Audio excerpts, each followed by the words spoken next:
congratulations. You're alive and watching shit on YouTube. Chris TheOdian versus Dice. I think between these two dudes, I lean towards Dice. I don't know. I'm just letting you know my biases up front. Like, Chris is also very nice. But let's see what's happening here. Allez.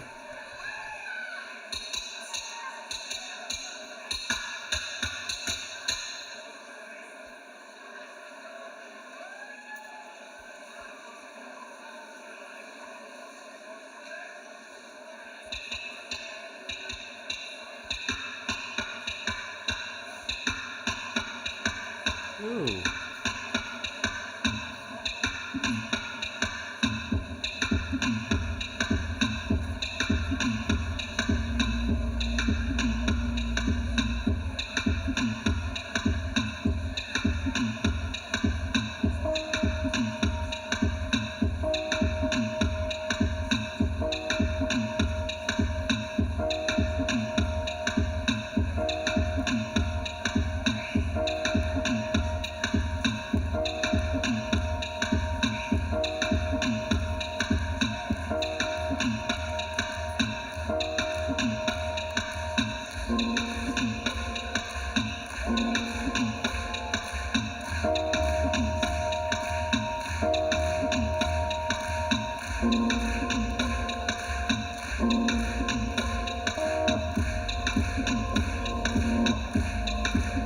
I'm assuming those chords are like off by a third from each other. If it was in G, it'd be like.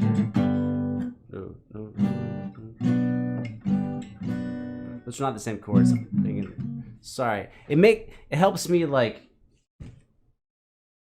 to think about the chord structure. I don't know. It's probably boring. Let's go.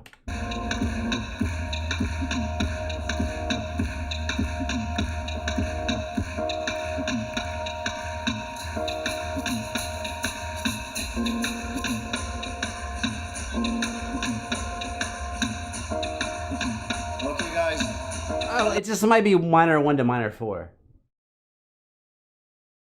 Why do I care? Why do I even care about that? Why am I saying that? I'm like, am I trying to flex? No, because it's like the foundation of a house. It's like the beginning of everything. Everything goes on top of this.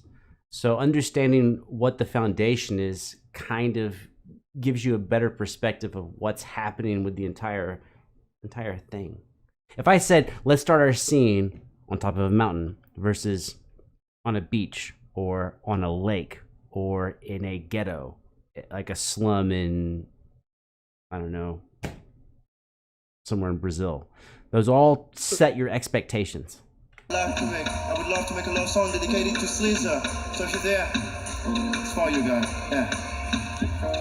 My ocean rolls, I can't let go. For the first time, I keep rolling on. Through emotional, let myself go. For the first time, I keep rolling. You got me on stage. Also, I'll give him, not only is he really good, but he's not hiding. You know, he could put a lot of shit on his vocals and he's not. I mean, he might be adding something like reverb or an EQ, but he's not really processing the vocals. He's like, here's who I am. This is what you get.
Now he's got a good voice. He has a good falsetto. I think maybe I don't know if you call it a complaint or criticism, but I think something that I do wrong in these videos is kind of something, if you want to call it wrong, but something I do that people don't like, that I think he's kind of doing. I try to keep it 100% real, and he's keeping it 100% real. But a lot of times the audience, it goes, oh, how about you keep it 85% real and you shave off that 15% we don't need. So like I probably talked too much earlier, maybe too much now. People are like, well, why don't you just chop out that 15%, change that 15%. And I think that's not a bad idea. And he's keeping it so direct that maybe just a little extra processing on the vocals. We know your voice is good because you're keeping it unadulterated. But maybe just put a little something on it. Sprinkle a little something on it. Dice, you ready? Yep, take your time, my friend. Dice getting set up. One, it's on Dice. You already know what to do. I say the set, you say the do and the hana. Ladies and gentlemen, set. Hana.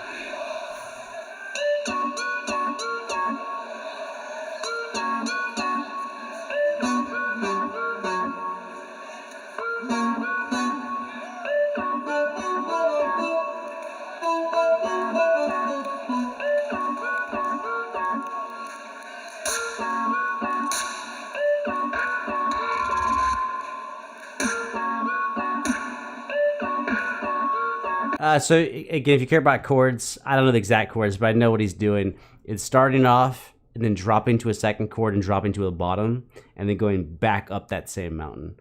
Boom, boom, boom, boom, boom, boom. Different pitches because I'm not perfect pitch, but ooh.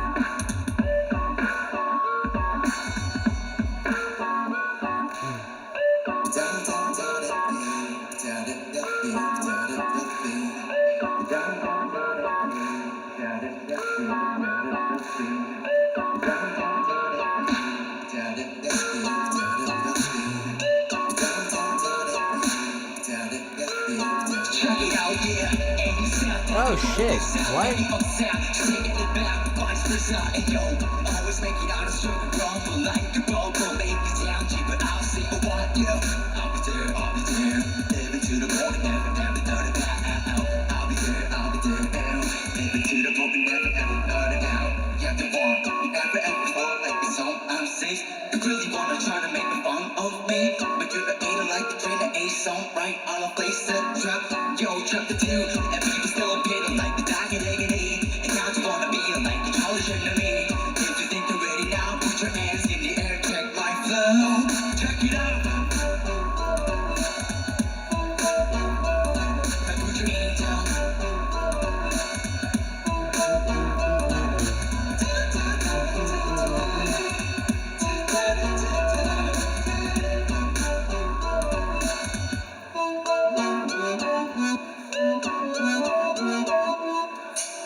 Sounds like reversing and volume swells.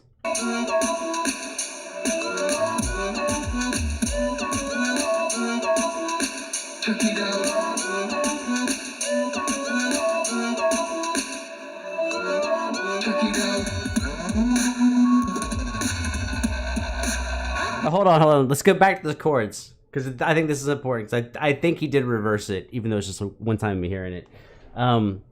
I think he started off. Let's take like numbers, like 8 to 7 to 6. These are not the numbers I believe in, right? Not like I don't think these represent the chords. But he's going like 8, 7, 6, 6, 7, 8. So when he reverses them, the sound of the chords changes, but the actual order of the chords stay the same. If it's 8, 7, 6, 6, 7, 8, and then you reverse it, it's still 8, 7, 6, 6, 7, 8. So that's kind of smart. He made a symmetrical chord progression. So you can reverse it and throw effects, but it's still the same thing. Like for words like a palindrome, like race car, or taco cat. They say the same thing backwards and forwards.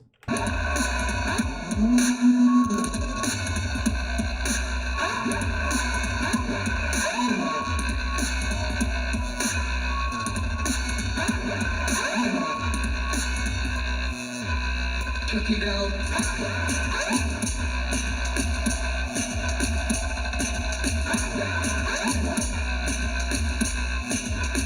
Check it out.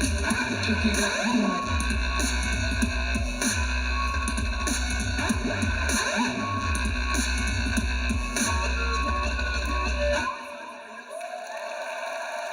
Yeah. I mean, it's. Am I growing, or is it just late and I'm tired? I actually prefer the sound of dice over Chris, but I think Chris won that round. I think Chris did a better job of showcasing beatboxing skill and composition. I prefer to listen to dice in this setting, but I think Chris did the better job. I see that.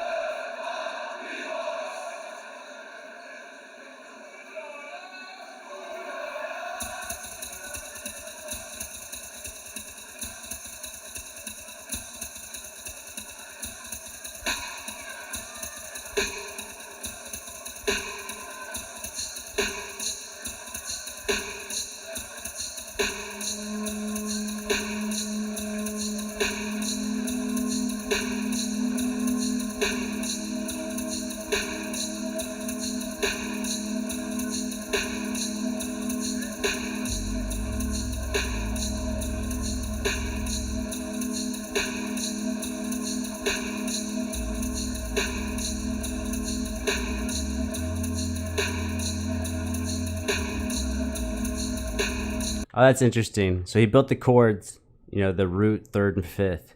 And then I thought he was going to go on top. Instead, he went way underneath for the bass. And now he's doing a melodic bass. And what's cool about that, I don't know if he'll do it, but now if he puts a bass on the bottom, he can transpose the bass and it becomes a melody on top. Maybe he won't do it, but he left himself a pretty good out.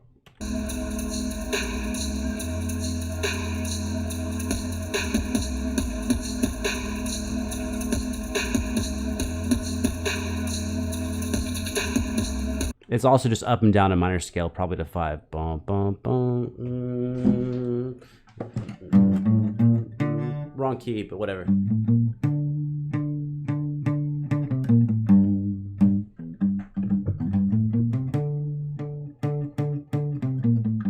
It's kind of what he's doing on the bass. And it works as a bass line, but again, he could put effects on it, change the tempo, change the subdivisions, and then also transpose it, and it would still kill on top.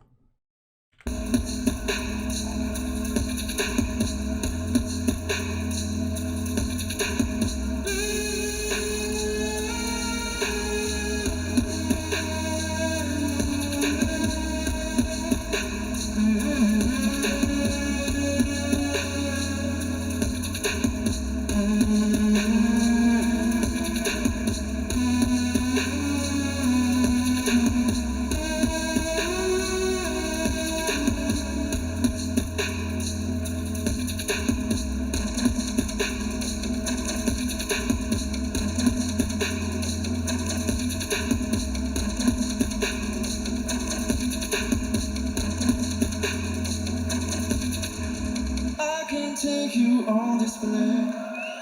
Have you reached it? Have you understand? Mysteries about the life. Go with me, you'll never have to surrender. I can take you on display. Have you reached it? Have you understand? Mysteries about the life. Go with me, you'll never have to surrender.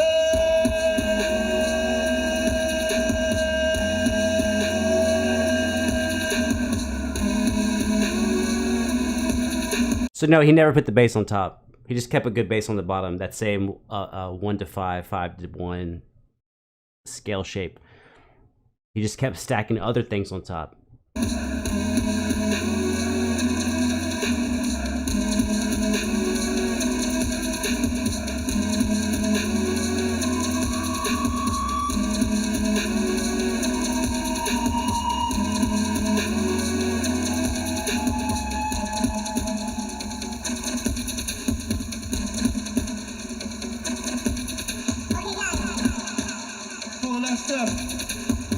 I want you to do the squid. Hey!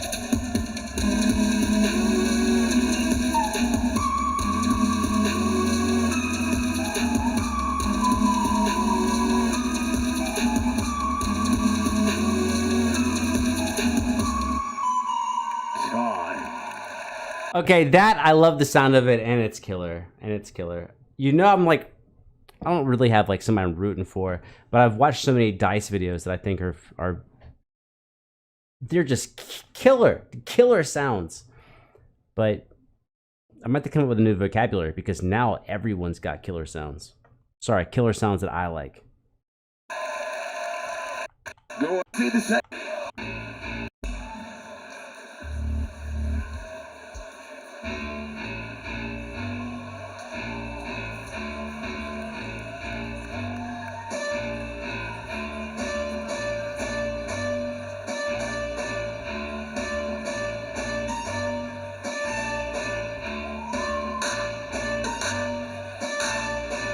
I actually thought for a second he was going to make the funeral march. That would be kind of savage for your second set, going last, do a funeral march. Can't remember who that's by. No, that's Star Wars. Funeral march. Anyways, Tchaikovsky? No, I don't know. Brahms?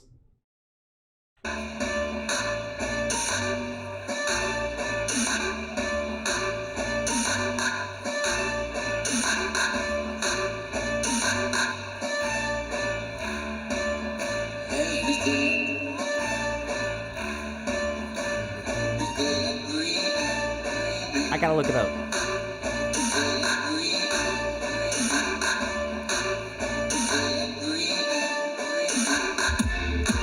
Oh shit.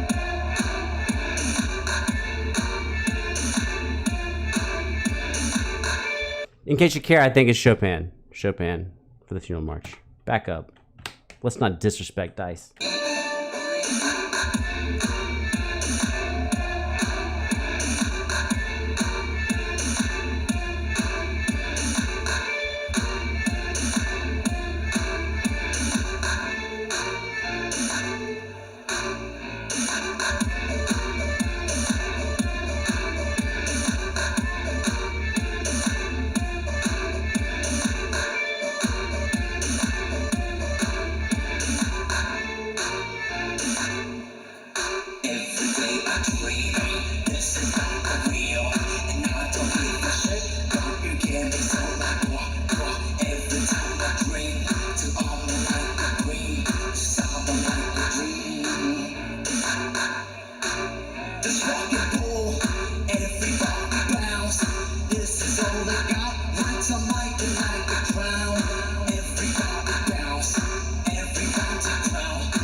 It's a chord. Oh, that's cool.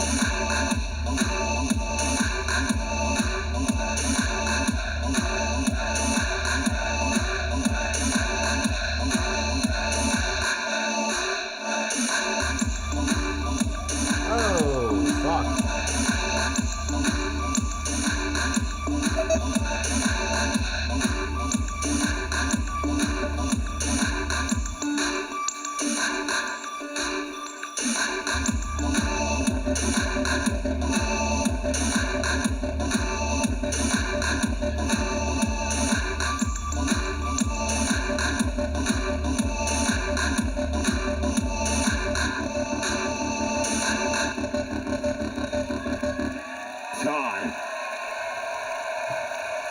Yeah, I think, okay, well, I got a couple of things to say. One, I think Chris clearly won this. I know he won already, right? Because I've seen the end. But, I mean, not the end of this battle, but I've seen the other battles. But Dice murdered it. And I think this is one of those things where, like, expectation from the audience and context has a lot to do with what's going on. If it was, we're going to take a bunch of badass beatboxers and we're just going to have them play sets of music and everyone just like ball out to it, I think everyone would just go crazy. Everyone would be like, oh, Dice is a fucking murderer. But in a competition setting where the crowd knows, hey, it's one versus the other, and then Chris's last set was definitely superior, then the crowd is not just enjoying the music. They're thinking, no, you're up against this other thing. And it kind of prevents the crowd from enjoying it as much because you're like, oh, it's really good, but it's not as good as the other thing. So, yeah, it's weird. It's weird. Because, I don't know. I'm just going off on a tangent because it's probably the last video I'm going to record tonight. I can't speak for any of these guys. I don't know these dudes. I don't know them, right? But if I was Dice and I had my last set and I lost, I might go, that set wasn't good, or that set's not good enough. Which in the context of a competition is true.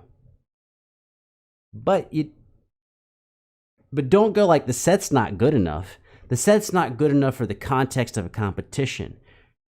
For the context of just playing to an audience and having an audience enjoy themselves, it's perfect. Just not for the context of a competition. Dude, competitions can mess you up. They really can mess you up. Like psychologically. Like I went through this, you don't care, it's okay. If you do, you're here. If you don't, you can leave. But I went through a phase when I was first like trying to learn fancy shit and like get into college doing music stuff,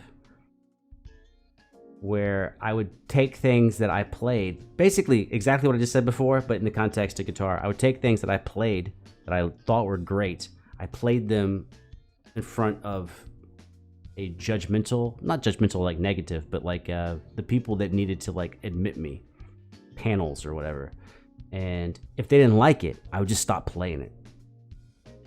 And once I played fancy shit and they let me in, they're like, yeah, that's the shit. Yeah, you're in. Then I would play that for people, and people did not like it. They didn't at all. And I was like, no, you don't understand. This shit's dope. It's hard. But in a competition, it's about technique and competition. And when you're playing to an audience or to just an individual person, all that matters is, do they like it? No one cares how hard it is. When you're dealing with a person one-on-one or a small group of people or even like a crowd, it's weird. Once crowds get big, it gets weird because then you get like this mob mentality. But if you're playing for one person, it's 100% true. Or a few people, no one cares how hard it is. No one cares how long it took you to learn it or play it or compose it or whatever. They just want to have a good time, which is way different than a competition environment. It's tricky. It's tricky. I'm having a good time though. I just feel like maybe, you're a little bored, but I don't have to worry. Actually, you know what? I don't have to worry if you're bored. If you're bored, you wouldn't be here. Unless you just left the video rolling. In which case, thanks. See you next time.